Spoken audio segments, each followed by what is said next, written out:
Il faut aimer profondément les gens parce qu'il faut tout leur sacrifier. Il ne faut pas hésiter. Il faut se lancer à fond. Il ne faut pas se retenir.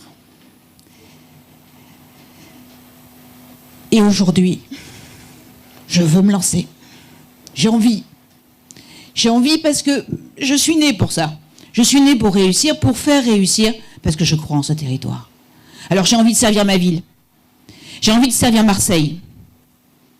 Et en regardant, en écoutant les Marseillais, parce qu'il faut être proche des gens, eh bien je m'aperçois qu'ensemble on peut réussir. En tout cas, oui. Mais je suis candidate pour l'élection de maire de Marseille pour mars 2020. Ce qui lui importe aujourd'hui à Martine Vassal, c'est de repartir sur elle-même et non pas sur d'éventuelles alliances. Elle repousse ça. Je ne suis pas sûr qu'elle veuille à tout prix l'investiture des Républicains. Elle en aura besoin, ne serait-ce que pour fédérer une partie de l'électorat de droite traditionnel.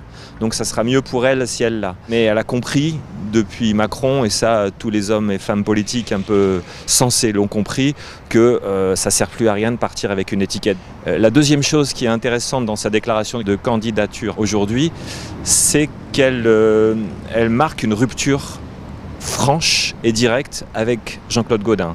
Quand elle dit « le bilan, c'est pas moi », le bilan, c'est à lui de l'assumer parce que c'est lui qui est à la tête de l'exécutif, pas moi, ça c'est nouveau. Elle parle de police municipale, elle parle d'environnement, ça reste encore très vague. Elle y va par petites touches.